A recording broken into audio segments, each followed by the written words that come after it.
From the beginning of Montana's distinctive yet troubled history, the Treasure State was dominated, both economically and politically, by powerful outside interests who shipped in capital and bought control of the state. Historians tell us that as the Anaconda Company and its friends ran Montana, economic and political power flowed out into the hands of distant capitalists and corporations. Policy was determined in far-off New York City, and control of the press was rigid. Anaconda's corporate dominance in Montana's political affairs was unique in American history. For its first 75 years, Montana was a one-company state. But then big winds of change roared across the Treasure State. Between 1965 and 1980, Montanans ripped off their copper collar, transforming Montana from a corporate colony into a free, modern state. The people finally controlled their own destiny. The pitched battle between the people and the established power structure was not easily won, but fired in a crucible of change. A new Montana was born. Join Evan Barrett and real history makers of the time as they shine a light on this remarkable era. Welcome back to In the Crucible of Change. Special guest today on episode number 9, and that's Governor Ted Schwinden. Ted is going to provide us with some special insights into what were the factors that led to the transitional change that we've been documenting in this entire series, as well as talking about his role through that period. Ted was born in 1925. He was our 19th governor in Montana, serving from 1981 through 89. His insights are shaped not only by being a politician and an elected official and a leader, but also by the fact that he is a historian. Ted got his bachelor's and master's in history from UM and was well on his way to his doctorate at the University of Minnesota when family circumstances required that he return to the family farm in Tule Creek near Wolf Point, Montana. Ted served 2 terms in the legislature from Roosevelt County, and his leadership was recognized at that time when he was selected to the Legislative Council in its earliest days. Ted was president of the Montana Grain Growers Association, and in 1969, Governor Anderson selected him to become Montana's Lands Commissioner. He served in that role for the full term of Governor Anderson, but also for the first term of Governor Judge. Now, Governor Judge selected him to be his running mate, and he was elected lieutenant governor in 1976, serving in that role until 1980 when he became governor. Ted and his wife Jean were very close friends, and I appreciate him coming out of a retirement essentially to spend some time with us and share his wisdom and his insights on In the Crucible of Change. This discussion took place at the living room of Dory Schwinden and his son here in Helena. There are a few edits because it went long, so you'll notice the edits, but let's look for the substance of this thing. In the meantime, sit back, enjoy the insights of my friend Ted Schwinden right here on In the Crucible of Change. Let's start with 1959, when you first came to Helena in the legislature, and what your reflections were on that. Right. Well, you know, it really started in '58 when I unexpectedly won an election as a freshman Democrat out of Roosevelt County.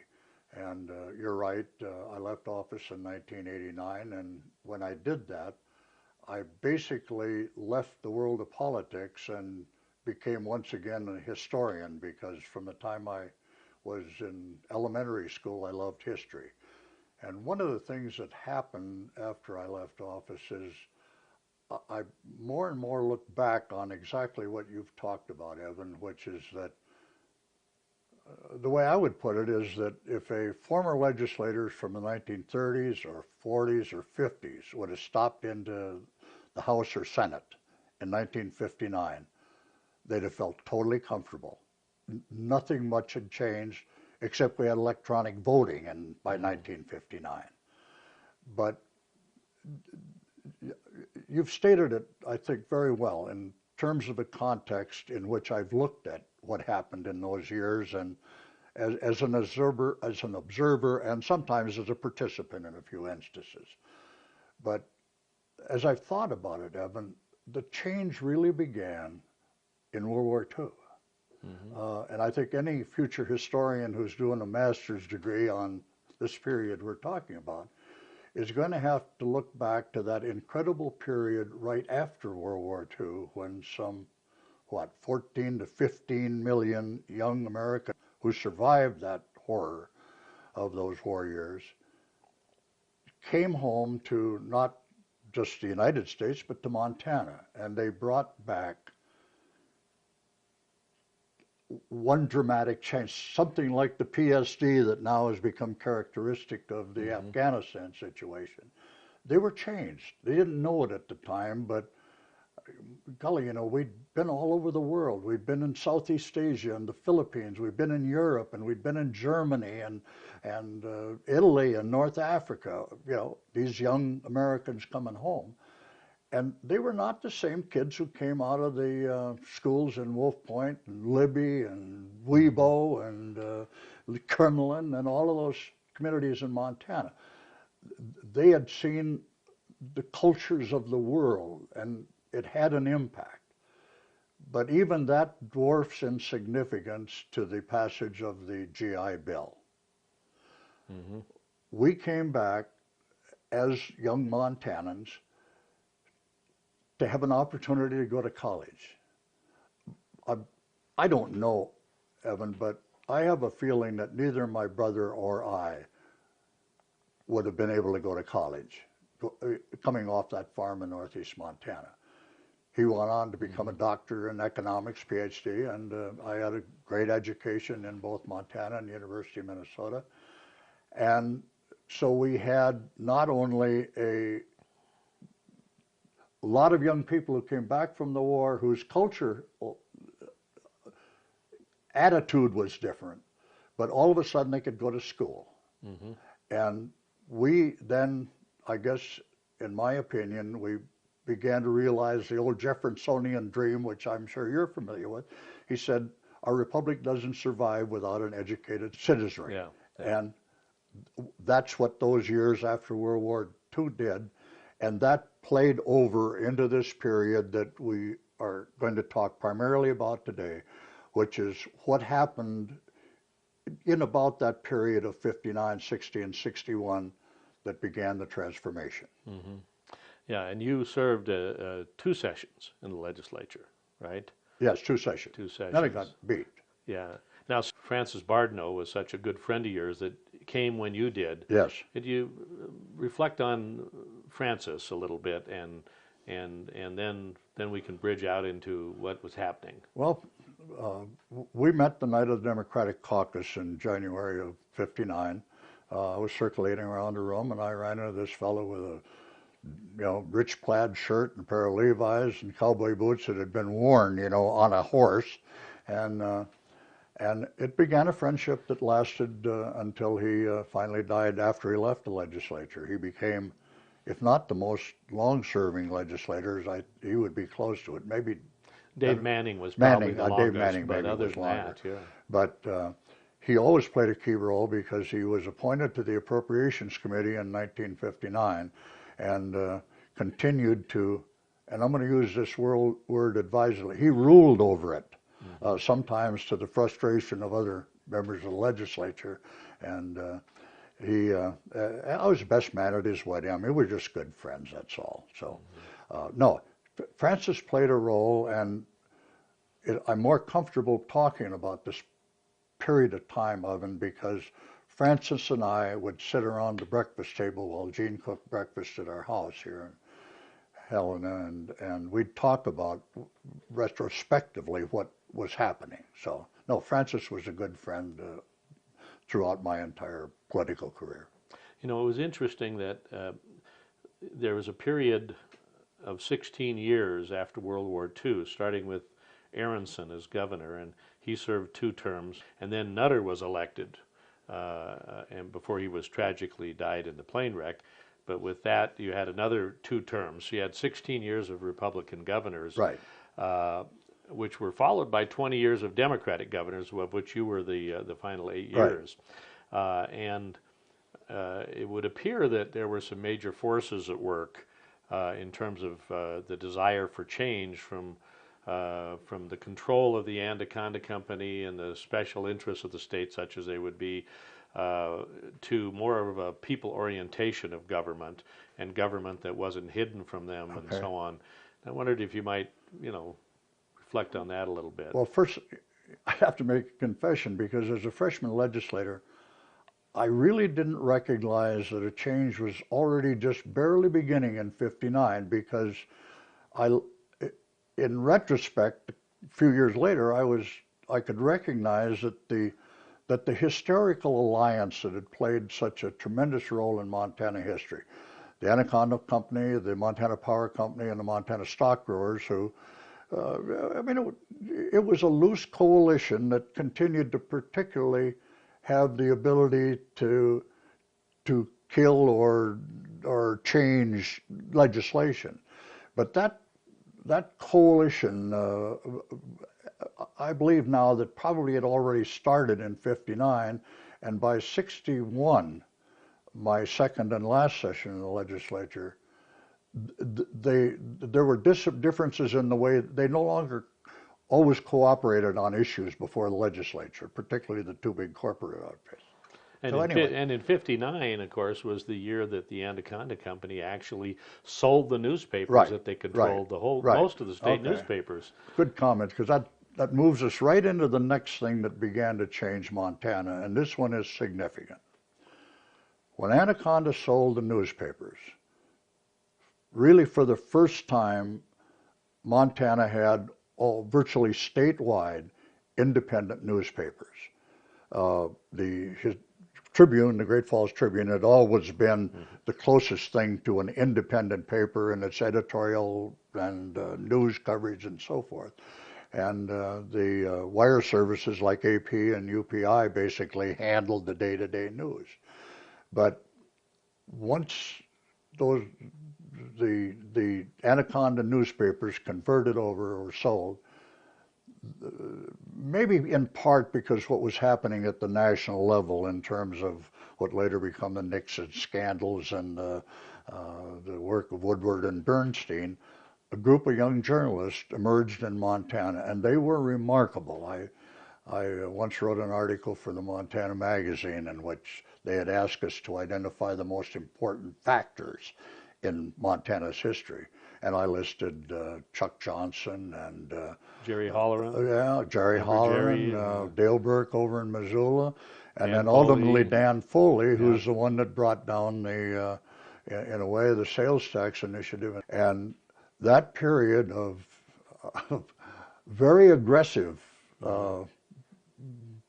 reporting, was certainly there when I was in the land department many years later, because with the squabble going over the development of coal industry in Montana, they began to play a very aggressive role down at the land department, checking on how the mining was going, how many fines had been made, and all that sort of thing. So independent journalism, and I'll say it right now, Evan, I don't believe you can have good government without aggressive, hard-nosed investigative journalism. And I guess I'd have to say that as I look at Montana papers today, I wish they were a little more aggressive. Media keeps government honest, so to speak. Yeah. It's that. Yeah. That's the blunt way to put it, and probably a little bit harsh. But what I saw in this 30 years that we're going to talk about, and we're talking about now, is that they played a critical role in what ultimately made it possible for 20 years of Democratic governors. Mm-hmm. And if you think about it, the control of the press, I mean, if you don't have that free investigation, the free flow of information, how does the citizenry act in an informed manner in terms of elections and so on? Well, I don't want to call it the collapse of the GOP in the '68 election, but in reality it was close to that. an old friend of mine, Harry Fritz, a professor over at the University of Montana, wrote a really great chronicle, a paper, I mean a historical paper, on the impact of the '68 election, focused very much or almost entirely on the issue of the sales tax before the public. And since we're just coming out of this discussion of aggressive newspapering, at that time, the newspaper chain had a reporter called Dan Foley, and apparently, in looking into the back rooms of corporate government or corporate in Montana, was able to dig out the amount of money that was being contributed to this organization, that an old PAC, I guess is what you'd call it in modern day terms, that funded SOS, which was Save Our State, the concept of a statewide sales tax, finally making Montana have a three-wheel stool. So we had not only income and property, but we had a sales tax. And the overwhelming failure of that initiative in 1968. 68, just as a matter of course, 68 was, my recollection of it was in 67, the legislature had a big battle over the sales tax. Right. Gene Mahoney was in the Senate, and the Democrats in the Senate stopped it when Jim Felt and the Republicans were pushing it. Babcock ran in 68 on the sales tax, and Forrest ran on the basis of pay more, what for? And that was, but then they kept bringing it back, and it was in the 71 session that they brought in a ballot issue, the referendum on the ballot, fall of 71. And the SOS effort, which was the Save Our State, which was the sales tax group, and the cost effort, Citizens Opposed to Sales Tax, which Harry Billings headed up. Harry Billings headed that up, and that was mainly the AFL-CIO, the Farmers Union, and the Democratic Party were the main drivers behind that. And it was in that context that they unveiled the corporate backing. So they had lost the '68 election just on the pure sales tax issue straight up. But the corporate dominance and the corporate imposition of a sales tax really is what Foley did in 71. Yeah, but it also, even by 78, what it was doing was, one of the spearhead leaders in the legislative level was Jim Lucas from Miles City, who was, clearly one of the leading potential gubernatorial candidates. Great talent. A great talent, a great, a very, very talented guy, very good guy. But and I'm sure it hurt other potential Republican candidates too, Evan. I don't know that from being on the inside of that. But it really kind of killed Lucas's killed his career. Right. He went back to Miles City and served, I believe, as a county attorney, and then I don't know. He was on the Montana Power Company board for about 25 years. Oh, was he really? Well, I met his lovely daughter, and when we were campaigning down in Miles City one time, and probably in 1980, and his young daughter was as nice and good to visit with as could be. But the sales tax was through 68, 71. That whole period was an area where that was a very dominant issue. Well, what the GOP did in '68 was that, Babcock's theme of his campaign is that the only way we're going to be able to adequately fund Montana, that originated the pay more what for, but this was the first time that you had a Republican candidate arguing on behalf of a new tax. Because it was needed. It was necessary in order to adequately meet the public service needs of the citizens of Montana. And the combination of those two things really put the GOP at a disadvantage and allowed, as I've already said, the successive elections of Anderson, Judge, and Schwinden.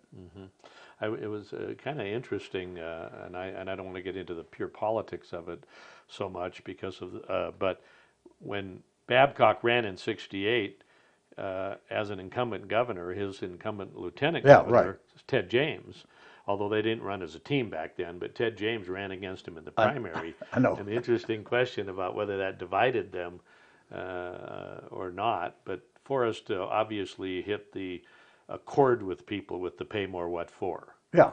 You know. And it seems to me I remember 20's plenty too. 20's plenty. Plenty, yeah. plenty. Okay. 20's plenty was on the reorg. Now let me ask you this, because when Forrest Anderson was elected and came in 1969, he chose you to come in and be the land commissioner. Right. How did that happen?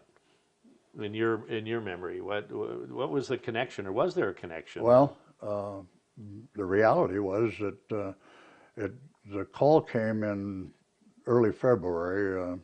Out at the farm, it was about 12 below and ground blizzarding and miserable day, and Gordon Bennett called and said that, in very concisely, that the governor was prepared to name me as Commissioner of State Lands, and I sort of reacted to him, and whoa, wait a minute. I mean, I'm on a farm. I mean, a farm isn't something you can just walk away from. And well, he said, Forrest is not a patient man, and I finally talked Bennett into 24 hours to get back to him to see what I could do in terms of dealing with the farm. We called our closest neighbors, Schwinden Maggie Johnson. The wife, Maggie, was my wife's first cousin. They came down that afternoon, and we explained this whole thing, and really, to my total surprise, Swede, who was not the kind of talker that I am, who talks too much too often, he didn't talk much, but it was meaningful. He totally surprised both Gina and I. He said, if the only thing that is preventing you from accepting the position is the farm, I'll run it for you. And that sealed the deal in effect. Of course, I talked then to the kids, our kids, and they had urged us on. In fact, one of them, and I won't identify that one, said, if you don't do that now, you and Ma are going to be sitting there 40 years from now in lazy boy rockers, recliners, watching television. So we got enthusiastic support from our family, but it was really Swede and Maggie willingness to step in, and we had a panicky day there. Well, after I called Bennett back, trying to put together, we had to basically get rid of some equipment, buy all new equipment for the expanded operation, that sort of thing. But that's how it was made. And at that time, the land commissioner was a statutory position, and the term didn't actually begin until April 17th. Was not one of those that come right in with the governor. Later changed, of course, but in executive reorganization. I came up early, a week or so, and Gina and I looked for housing and that kind of thing, and a lot of excitement, but a lot of concern too, because I really didn't know Governor Anderson that well. I had introduced him at a Democratic rally in Wolf Point during that campaign, and basically that was the contact I had with him. I guess I was surprised by the land commissioner, because I thought probably, if anything, it'd be agriculture, but it wasn't, and I'm glad that happened the way it did. But that's how I got the appointment. Later on, Gordon and I went over and sat down with the governor, and in a very brief conversation, he told me what was the way he runs government, and I found it satisfactory to my liking, and we built a very good relationship. I'm a Forrest Anderson fan. I think he's one of the people who played an important role over those years. He seemed to. My recollection of Forrest, and again, I was very young and learning everything back in those days. Do you remember when you were very young? Oh, it's hard to sometimes, but fondly. Okay. Fondly, including the reorganization, which is where I cut my teeth, working with Duke Crowley and with Forrest and the commission that he set up. But Forrest was very succinct and direct. You really knew where Forrest stood. Absolutely. And he always had great good advice. or bad. Yeah, that's right. So you came on board at a critical time, just as the coal development era was occurring, and that was such an important thing. But tell us a little bit about what happened at the land board, and for example, the checks you were talking about a little bit. Well, I'm happy to do that. Go ahead. But you've already mentioned Duke Crowley, because I think maybe in this terms of this transformational period and how dramatic it was, that next step before the coal thing was the executive reorganization. Yep. I mean, a Let's stay on result of that. the campaign and the 20s Plenty Pledge. And you correctly identified the key, who Duke Crowley, in the whole reorganization process. I mean, obviously under the governor, but Duke basically put it all together with staff help. And I mean, we just can't minimize what happened to the executive branch as a result of executive reorganization, because there was a famous old story of Governor Aronson, who, a Democratic senator, as a friend of mine, told me that he had an exchange with him, and he asked him why the governor didn't do more things, and Governor Anderson replied something to this effect: "I've got 135 boards, bureaus, commissions, and none of them will do what I want them to do." I mean, we had a totally disorganized and non-executive government until the reorganization that took place, prior to the whole issue over the coal tax, the reclamation, all those kinds of things. A case can be made that the dissemination of power in government to these, what we ended up when we did it, counting, as we called it, 185 boards, bureaus, and commissions by then. Right. To consolidate that into 20 departments or less, created control, which was what Forrest was getting at. Okay. Authority and responsibility that came together. The dissemination of that power through all those boards seemed to almost be a plan to ensure that that government didn't get in the way of the vested and powerful interests of the state of Montana. But see, there's another factor, and we can't go beyond this, because if executive reorganization had not happened with the election of Governor Anderson, there's some likelihood that it would have been, I'm trying to find a word now, and I probably won't, but see, back in 1957, for the first time, Montana created a legislative body external to the operation of the biennial session, the Legislative Council. Yeah. Which barely survived. A lawsuit was brought against the council, and the state of Montana successfully defended the constitutional validity of a legislative council operating outside of the sessions. Mm-hmm. I served on the second one of those legislative councils. And by that time, with its validation by the courts, it began to play a major role. Mm-hmm. And see, all of these things sort of lead into each other, because it wasn't long, and Bardno played a role in this too. What followed the Legislative Council is, they began to feel their oats in the legislature, so they created the Legislative Auditor, and they created the Legislative Fiscal Analyst. Mm-hmm. If the governor had not pushed through the reorganization, it would have been a continuous weak executive branch, and a legislative branch that was getting more important on its own every day. Mm-hmm. And for the state of Montana, it was that, we're talking again about a very transformational period. All of a sudden, we got strong executive, and we finally got a strong legislature too. Mm-hmm. And that in itself is like night and day to pre-1958, when I come on board as a prairie farmer out there in eastern Montana. Yeah. Even after all these years, I still can't identify all the factors that seem to coalesce. Mm-hmm.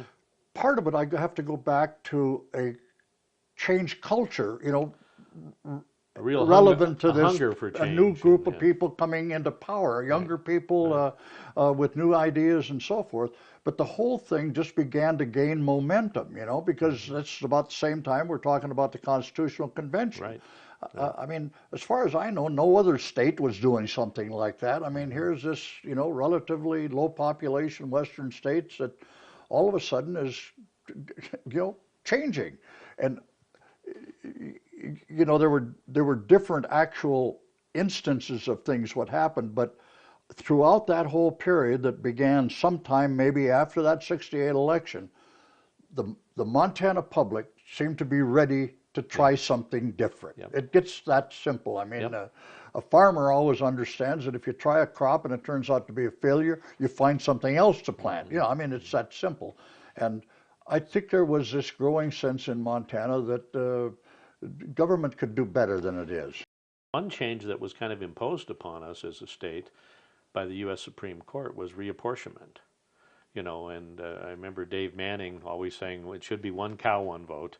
But reapportionment made a big difference at the time. All of a sudden, you know, multiple county districts were formed, and the whole structure of things were different. And was that a significant difference to start with, or did it take time to have that have impact? I'm not sure. You know, I'm not sure. There was certainly a lot of hostility, particularly in areas like mine, where people felt that they weren't. I mean, this whole thing of the parts of Montana that are not a part of the Golden Arc or whatever we call it, that runs from Billings up through Bozeman Butte, Helena, Great Falls, and Kalispell, was beginning to develop. It was clear that more and more they were going to have major input into the legislative process and probably into electing candidates, which is actually what happened. So, yeah, one man vote. Conservatives were adamantly opposed to it, and I suspect some of them may be yet today and would like to see something different. But it did change things. There's no question. Before we get into that coal stuff we were talking about executive reorganization, we had the change of governorship. That Forrest wasn't feeling well and decided not to run after only one term. And even though there was a primary among the Democrats and the Republicans, my recollection was Ed Smith ran against Frank Dunkel. Yeah, I don't. And Tom Judge ran against Dick DeZivi. Right.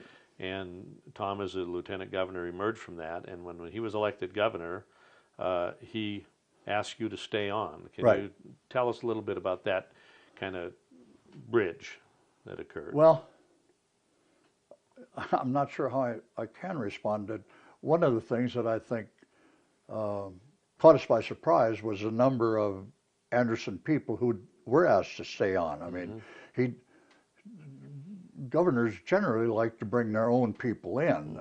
That, to a certain extent, didn't happen with Governor Judge. I mean, he left a number of people in place, and I never had an opportunity to visit with Governor Judge about why he chose that, so I don't know. But yeah, I guess I was pleased to continue on. I mean, we'd bought a home and settled here. I enjoyed what I was doing, and like anybody, you got a job you like, you kind of like to stay. But you know, I was surprised, and I think some of the other directors were too. Governor Anderson was deeply disappointed that he couldn't run for a second term, but as you and I both know, he had serious health problems that followed surgery, and really never,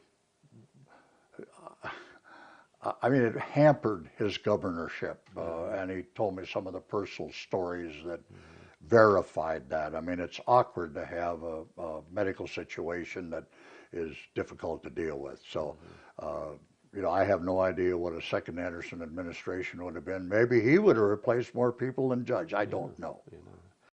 The only thing that I remember in terms of my service in government that was uniquely mine is that as Governor Anderson was leaving office in whatever year that would have been, 73. 72. 70, yeah. I went up, I got an appointment from Gene Handel, and I went up and we had a little visit, and I said, Governor, I have an idea, and I'd like to run it by you. It's late, I know, in you're ending your thing, but I said, working in the Department of State Lands and also having studied Montana history and knowing the exploitation of our resources that have had, not just in Butte, but oil and gas, timber, and all of these things in which many and not most of the profits went out. And our ability to tax those industries was always inadequate, in my opinion. So I said, I think that what we ought to do is pass a tax on the gross income of any resource exploitation. Because once you, even if you use gravel up and put it into a foundation, that gravel is gone. Mm-hmm. Same with the oil, same with the copper, same with the platinum, palladium, all of it. And I said, I mean, it has to be a very small tax, because when you start tapping gross, it gets very tough. Mm-hmm. And I had worked together with the attorney who was working for me at that time, John Henson, who later became a district judge over in Missoula. And I came up with this idea of repaying Montanans for the resources that had already been lost forever. But I couldn't come up with something that made it not sexy, but at least sort of saleable. Mm-hmm. And John was the one who suggested, well, he said, in law, indemnification mm-hmm. means the repayment of something that was lost. So that's the idea I proposed to Governor Anderson. And I said, what do you think? And he said, sell it to Tom. It's a good one. Mm-hmm. So then when Governor Judge got elected, maybe even before he began his term, because I'm not sure, mm-hmm. but I think he may have included it in his recommendations in we're talking in this case the RIT, the Resource Indemnity Trust. The Resource Indemnity Trust, right. Which at that time was only a statute. Mm-hmm. And again, that familiar old cowboy up there in Blaine County comes in. As soon as the session was over, a few months later he called and he said, if we don't put this in the Constitution, right. some future legislator and legislature is going to repeal it, mm-hmm. because there's going to be tremendous corporate pressure to get rid of it, which there was. Mm-hmm. And as I understand it now, and I don't follow it closely, I think about all that's left is coal and oil. Mm-hmm. I think most of the other minerals, I think they get platinum, palladium too. Yeah. But anyway, Tom liked the idea immediately. We got it passed, and I haven't checked, but I understand the $100 million is there and provides interest income to be used in a very broad kind of authorization. We not only reached the $100 million, but that set the tone, really, in a way, it seemed to me, for the Coal Trust Fund. Well, there was a good feeling overall about this whole idea. Montana's like that idea of getting something back from our resources. We haven't talked about the Constitutional Convention, and right. really I had no participation in that, and I mentioned the fact that Sterling Rigg came in and talked about whether the Department of State Lands ought to be a board, whether it ought to mm-hmm. stay. But otherwise, clearly that was all part of this transformation, and especially in two areas.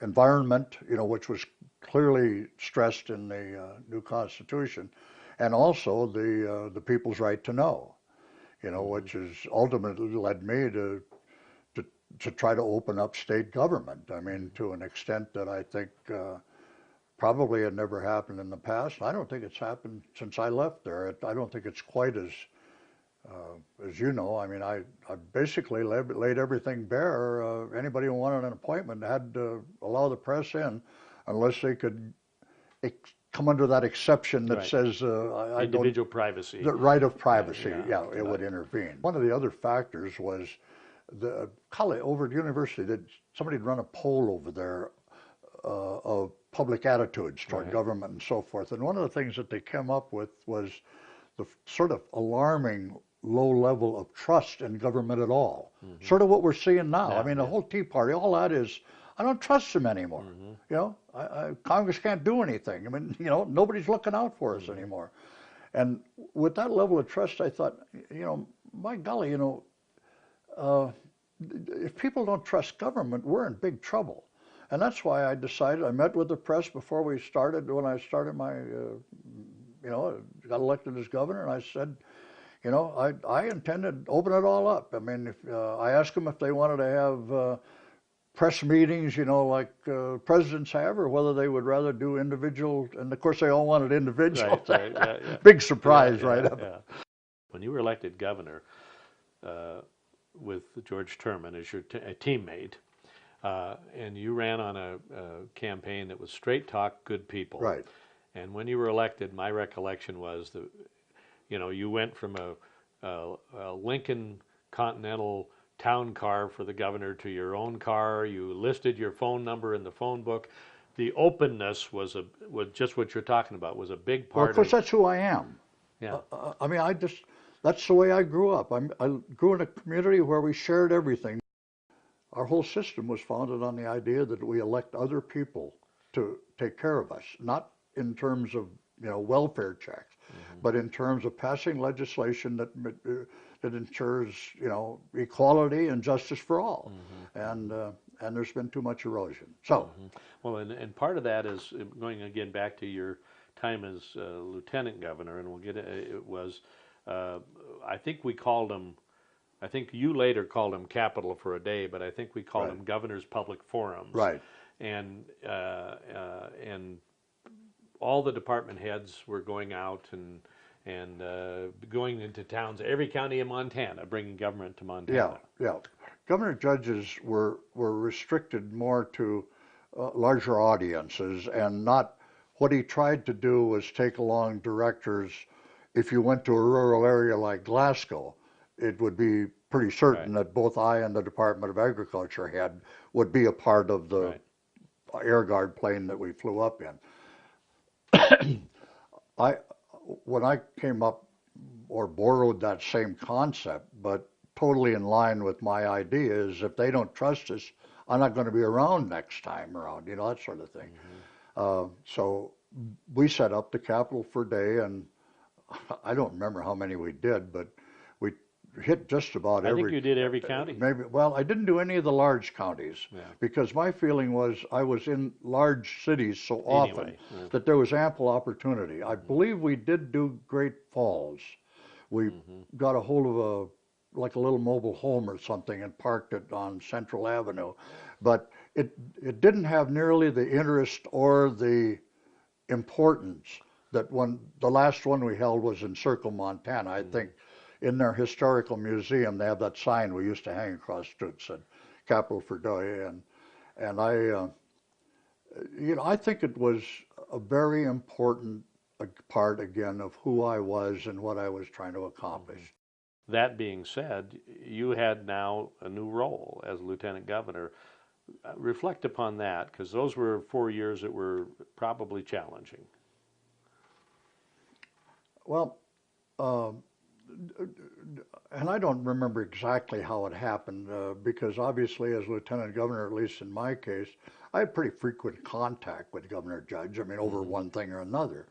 And I think because I had come out of a resource agency, some way I wound up with the sort of chair responsibility for dealing with resource issues and then providing their input and my recommendations to the governor.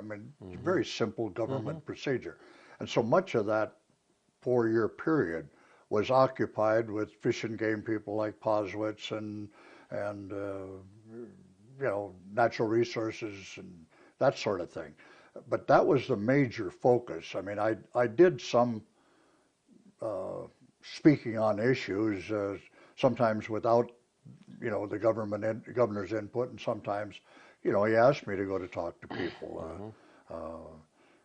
We had some events then that I can't place them chronologically, but when the energy crisis hit under Carter, we had the real problem with truckers, for example, who couldn't, are delivering all the goods we eat every day, and they're having real problems, not only getting fuel, but the prices had exploded, of course.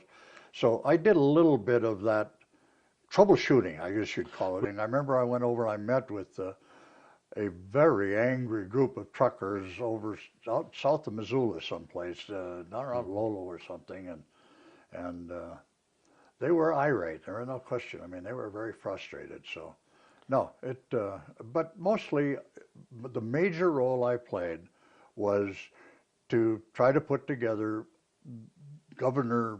recommendations to the governor that might apply to a wilderness bill that was being fought over in Congress, that sort of thing. Yeah, and that was the time in which under the energy crisis, when the threat of supposedly maybe 80 power plants in eastern Montana, the federal government had a report that said that, and Ross Toole Right. wrote The Rape of the Great Plains. Right. Everyone was Right, fearful right. about all this Okay. development coming in, and that was part of the context of what you were doing at the time. Yeah, I don't know how far that had advanced. I mean, I really didn't get into the hot seat Right. until, you know, they transferred the reclamation responsibility. Well, actually, the passage of the reclamation legislation, coupled with the recently passed Environmental Protection Act, put me into the hottest seat, even including the governorship, in terms of publicity, which may have later helped me as a candidate for governor, but was literally driving me crazy because of the explosion of interest in whether or not we wanted to see those 20 power plants, whether we wanted to ship coal to Asia, port out on the West Coast. All of that stuff came while I was down there, and I wound up in the Denver Post and national magazines, international. They were talking about Montana has always enjoyed sort of a reputation of a place that you look for once in a while for a really unique story, you know. You know, as I say, they gave the land department, which had historically just been a land management agency of some 5 million plus acres of forest and prairie and agricultural land.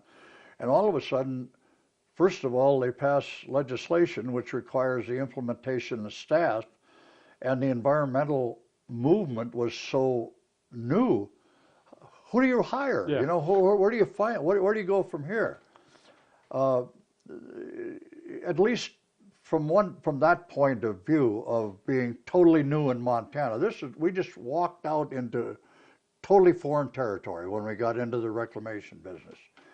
And it was always exacerbated by the history of the Anaconda Company and the other mining and forest industry in Montana. But anyway, you know, one by one, I tried to bring people in, very small staff, because the legislature, as usual in an executive branch, always asks you to do a lot, but they're very reluctant to give you money, you know. Yeah. At least that's what directors claim, whether it's right or wrong. But anyway, in some respects, it was I'm going to use the word exciting. I mean, in a way, I enjoyed it. I didn't like all the publicity. I really didn't, because it was distracting. I mean, I didn't like calls from CBS in New York or something like that, you know. Are you really going to do these kinds of things, you know? But on the other hand, it certainly livened up things in the relatively staid old state land department, and in retrospect, I mean, I survived. I mean, we fined a lot of people because we were all struggling to make it work, and at least in the coal area, you know, I feel comfortable with what we were able to accomplish. I mean,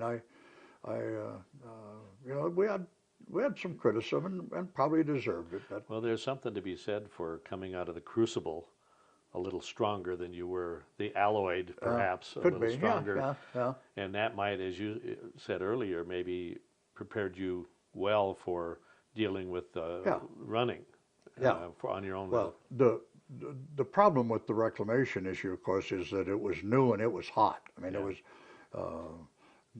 I had reporters who came down, usually on Friday, sometime in the afternoon, who wanted to know who'd been fined lately, are you having any recent problems, and that sort of thing.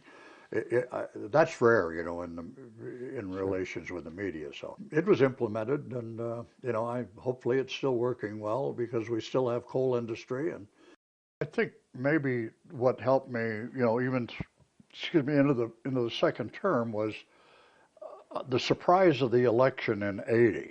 I mean, that I actually won. Well, considering the Reagan thing. The what? Ronald Reagan's election. Right. And what was Not a happening. guy to run against. Yeah. No, or in the same Election. ballot way. No, but that pretty much sums it up. I mean, unlike Governor Judge, when he was first elected, if my memory serves me correctly, I only kept two people, Gordon McComber and Leo Barry, I think, and put in. I had to let some very good friends go, but they chose the other side, and you know the rules of politics. So, well, you know, those were difficult things. We all know Sure, that. I know because, that. I know you know, that. we were a poker club together, a lot of us. Yeah. Yeah. But that being said, you know, you brought your own administration in. You started to do Yeah. things your way. That's what governorship is about. Sure. And, Well, as we talked a little earlier about once the reclamation issue became front page news, why I certainly picked up. I had seen a poll that was taken probably when Tom was looking for a lieutenant governor candidate, in which I had a name recognition of 11, 12%, something like that. Harold Gerke and I were almost tied. So, but anyway, it's a, I mean, the governor is, or a statewide office, that's why we traditionally move attorney general or someone like that up, because they have that great visibility. but we don't call those tier 2 for nothing. Because what? Tier B races. The other statewide officials, as important as they are, shrink next to the governorship in Sure. terms of the visibility Sure. and people looking at you and Right. wanting stuff Right. to happen. No, And that's I mean, it's the most important. Well, protocol-wise, it's the second most important office in the United States, behind the president. there's only 50 of them. No, it's a great role. I really enjoyed the 8 years. I had a lot of good people working for me, and I wound up with one of the reporters saying that he did it without a hint of scandal, and I thought that was a nice accolade. Well, when you run on the basis of straight talk, good people, and when it's all done, You better they behave. say Huh? that, I mean, a mission accomplished. No, I felt good, and I also felt good the day I walked out of the Capitol. Looking at your governorship, it was during that time in 1984 when I was selected to be on Okay. the Democratic National Committee. Right. And so I served 12 years there, and it was in that role that I remember meeting with you in the governor's house, and Bruce Nelson, myself, you, and a number of your key people when you were formulating the Build Montana program, Okay. which was put on the ballot as a way to take your message of economic development and make it part and parcel of your '84 campaign. It Right. became part of the ballot issue Right. and passed overwhelmingly. And as a practitioner, by the way, of economic development for 18 years and 25 years, frankly, those basic tools still serve Montana well. I know, because I deal with them all the time, but Build Montana was one of the signature pieces for you in your administration. Well, it was almost a sort of passage, because I was over in the Capitol that night for some reason, and I couldn't believe the line of people lined up to test. I mean, it was, business, labor, virtually all of the so-called lobby groups in Montana were very supportive. So getting the legislation passed, once it had been sold to this, was fairly easy. It's been a wonderful conversation here, thinking of the 30 years, that great period of change. Easier for you than me. But thank God you're here to tell Thank you. what Thanks. went on. Thanks, Really, Evan. really, and what a phenomenal era of change, a quiet revolution, a transformational period. In summary, how would you encapsulate the driving forces that led to it changed Montana? Well, early on, I said that there's always a tendency to forget that our demographics and our cultural ideology changed with the return of the veterans from World War II. So we had a new group of people who probably were looking for some change in the direction to go. And then this series of events that we've explored this morning began to be triggered. The old coalitions, corporate coalitions, began to weaken and eventually disappear. The Anaconda Company disappeared from the face of Montana. All of a sudden, we had ARCO and Dennis Washington. That's a revolution. Well, we went from for Butte, at least 10,000 underground miners to 350 surface miners. Right. What a change. So we had that. We had the development of an independent press, which I can't emphasize enough is essential to decent and honest, responsible government. You just have to have somebody looking into what's going on in government. that period in which Governor Anderson ran, the sales tax initiative was put on the ballot, and the devastating loss of that to the Republican Party, which made it, as it turned out, possible for Democrats to control the governorship, which is the most important political post, if not the most important governmental post in the state. Particularly essential because it's about the time that all of a sudden the legislature is feeling its oats.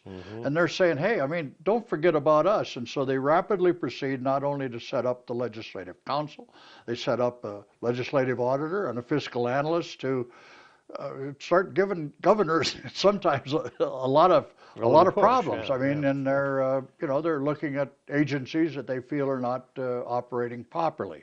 So that was important. And then all of a sudden, in the midst of all this, bam, we get a constitutional convention, which nobody else in the country is talking or thinking about. Ours is goes back to statehood, and there's enough public enthusiasm to have a referendum, and we create a new constitution, which I think by any rational standard it would be called progressive, environmental emphasis, civil rights emphasis, that sort of thing. Often considered the best in America right now. Yeah.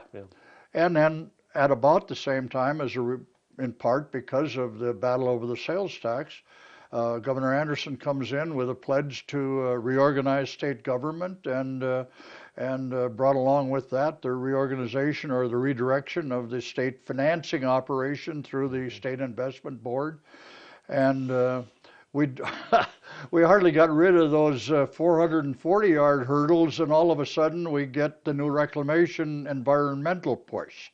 So Evan, if that's not a revolution in government, I don't know what is. Not in terms of, we didn't have a militia shooting anybody, but we had a population that some way or another was willing to take some big risks in improving their government.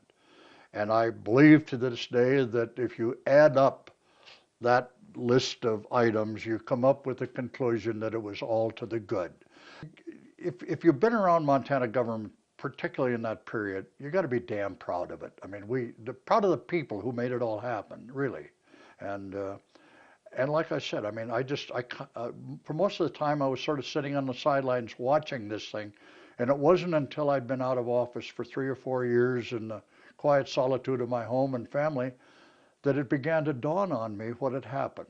It's like a ton of bricks fell on you. I mean, it ain't the same anymore. If that legislator from the 40s or 30s or 50s came now, they would be stunned. We have to keep talking about Montana history and understanding who we are and where we came from. Well, I want to thank you for taking the time to do it, number one. Number two, you're, as I would expect, self-effacing about your role in this. And yet, I will say this, that... Look, I mean, I got campaigned on a straight talk. I mean, I still believe that much of what I did, much of this stuff really took place while I was I was watching the game, but the coach only called me in a little later on, Well, there are we've talked in our classes about forces and people. And we talked earlier about when opportunity presents, to be there to do something when opportunity presents itself. And there's been a lot of it. You were there for a lot of the things that happened. Yes. And you played a role. You're letting our students and others know that role, and your sense of it is very, very important. And I want to thank you at a professional, historical level, but also as a friend. Thank you. Very good. Very good.